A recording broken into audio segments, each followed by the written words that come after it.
All nausea and breakage and vomit and ugly cruelty, the only problem in the world, an empty bottle. Those were the best days of my life. Yeah, those were the best days of my life. I got nothing to hide, ready to face the music.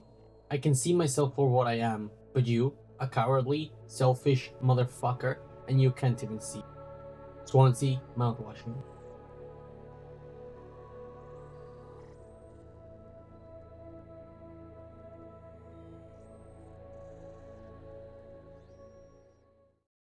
I first encountered wrong organ ideas from how fish is made. I never personally played it, but I knew of them. I appreciated the humor, the horror, the surrealness, and even with all that, I still pushed away from playing it myself. I knew they were releasing a new game, and instead of playing the demo myself, I again watched someone else play it. But that was enough. I seen it for myself. I have to play this now.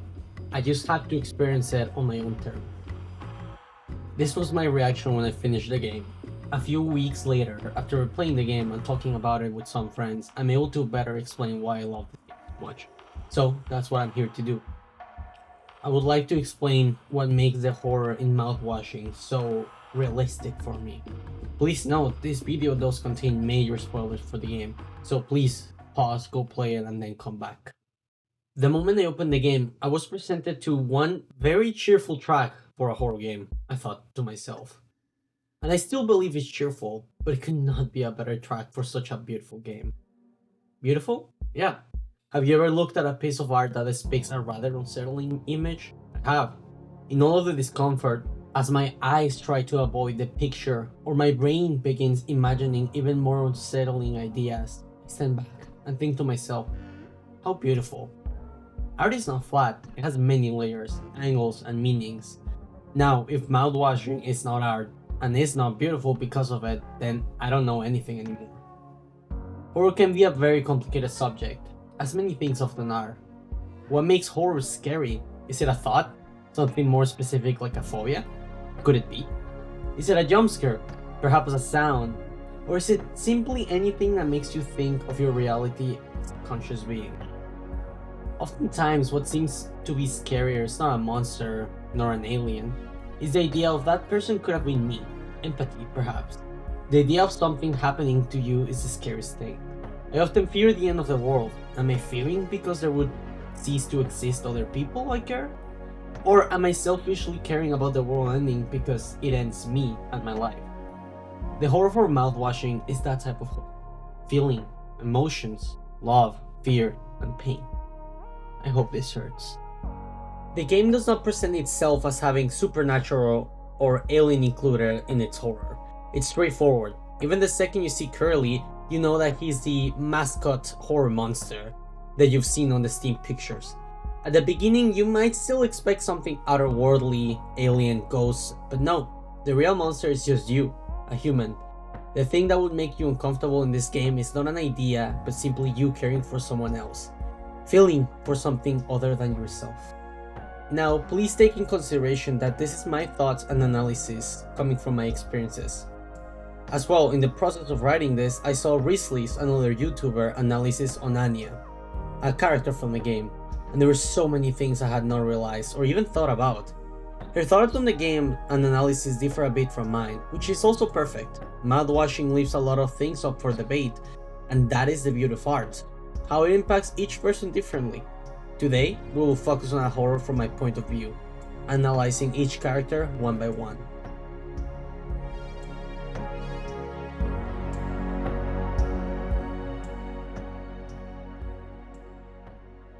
Let's begin with Curly, or Monster. His pain, burnt skin, lost limbs, loss of autonomy, of a voice, only allowed to feel pain, to stare motionless at a fake sunset. For hours, days, weeks, months. Every day more pain, more artificiality. That horror that represented itself as pixels on a screen, it terrified me. I could feel it. Maybe in an alternate life I could end just like him. Not in a spaceship accident, but maybe a car crash, a stroke. A weird gene from my grandparents that decides that I'm fucked. The loss of autonomy is a terrifying thought. That's what we fear growing up. That's why I can only hope to still be okay as I close my eye at night. There is more to the horror of Curly that I would like to touch on, but I will talk more about it on Anya's section.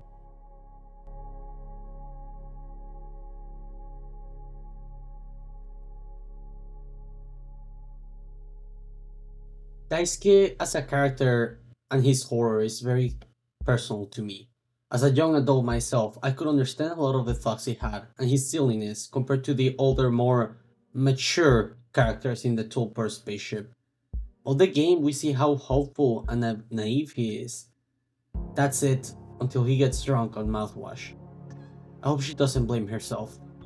Daisuke, in his drunkenness and dizziness for a second, he realizes and escapes his young naiveness and thinks with empathy. Thinks of her mom being worried. He's not thinking of being famous when he comes back to Earth. He thinks of the worry her mom would feel when she finds out what happened to him. We see our silly character take things seriously, and we feel empathy by that. He also realizes there might be no way to survive this, or even if there is, he worries about the anxiety it would cause to someone he cares about. I believe the horror of Daisuke is the loss of innocence. He was extremely optimistic. He was young, naive, and perhaps like Curly, maybe too good. I do struggle with these thoughts. I'm lucky enough to have a very connected parent, and when I drink, or I hurt myself, or do something that I shouldn't do, I worry about the pain I will cause my parents, not to myself. That's why Daisuke was so shocking to me.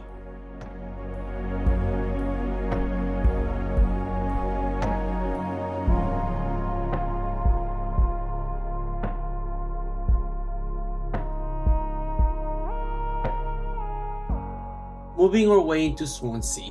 We're first introduced to Swansea as maybe a possible antagonist, a grumpy, older man who struggles with drinking. But the truth is, he's just a complicated man, aren't we all? As Daisuke mentions, he seemed to be an extremely talented mechanic. Daisuke held him in with high regard. Swansea was a rotten man, but because he was able to see through himself, he was good. He might not have been the best, but he wasn't evil. Swansea also touches perfectly the idea of the game as climbing ladders.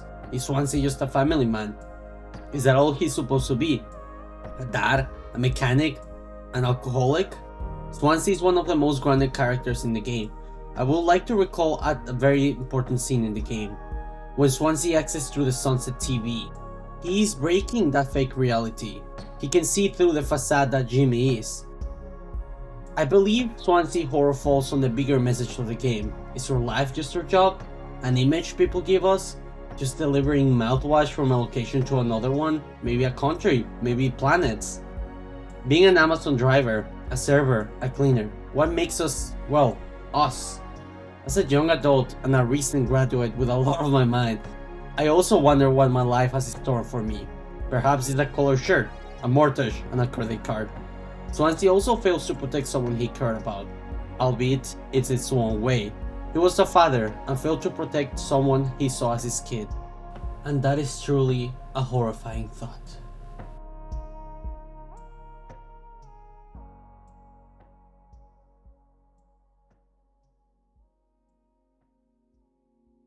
So, we're making our way to our two most important characters of the game. Let's start with Jimmy, or True Monster. The game first makes us appear as the hero, and of course it does. We're playing from the point of view of Jimmy. If he's anything, he's an unreliable narrator. But even then, we see some cracks in his character. He's rude to Anya, bossy towards Swansea, and a total show-off towards impressionable Daisuke. He's a psychopath. He's our true monster. To be honest, I'm terrified of Jimmy. The internet have made the joke of saying fuck Jimmy, and I can't agree more. Fuck him. My true fear is I was close to someone like Jimmy before. Perhaps not as evil, but evil nonetheless. You can never know who you surround yourself with. There might be hints, but you might shove them off as overanalyzing things until it's too late. Until you end up like Curly, unable to move, and just being able to witness the people you care about crumble around you. People like Jimmy surrounds us each every day, and we just keep going. That thought terrifies me. It petrifies me. It scares me being someone who overlooks people like him, Perhaps I often let people cause harm and I put my friendship first, just as Curly did. The fear of someone like Jimmy is the true horror of this game. Another human being capable of the worst because he believes he's doing the right thing. The true horror of a grounded game. Humans. We're monsters. And if we deny the bad thoughts inside us, we might let ourselves become like Jimmy or allow other people to be like him. The horror of Jimmy is knowing there's people like him around. So listen to your gut, know when something's wrong, and speak up.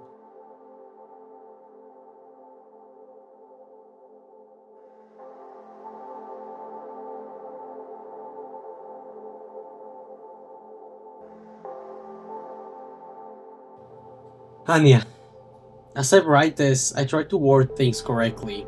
Talking about something so personal is truly complicated. I think the way to start this is by saying I've experienced SA before. One was very personal and the other one happened around my friend group. The horror of the second one is I did not react as I should have. Again, just like Curly did. Perhaps I could have done something different, said something.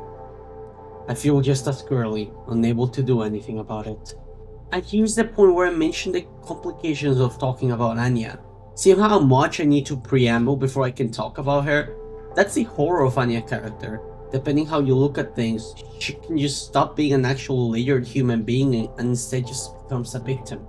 But I'll try to avoid that. Anya was a nurse, a woman, an artist even. And yet, from the point of view of Jimmy, that's all she is. A problem, a victim. The thing that stresses Jimmy after the events of what he's done is the baby that Anya is carrying. Anya is completely forgotten as a full-fledged person. After Anya unalives herself, she's gone from the game. You barely see her face because Jimmy did not care about her. Mentioning again Risley's analysis of Anya, I was really shocked.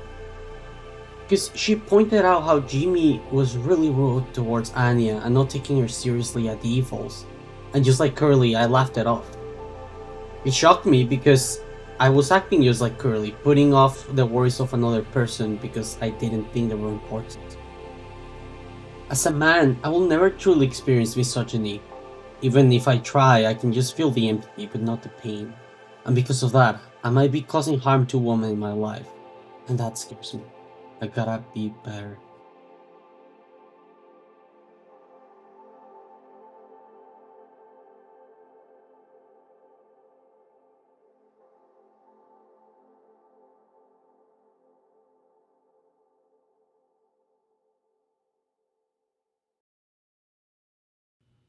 Whew.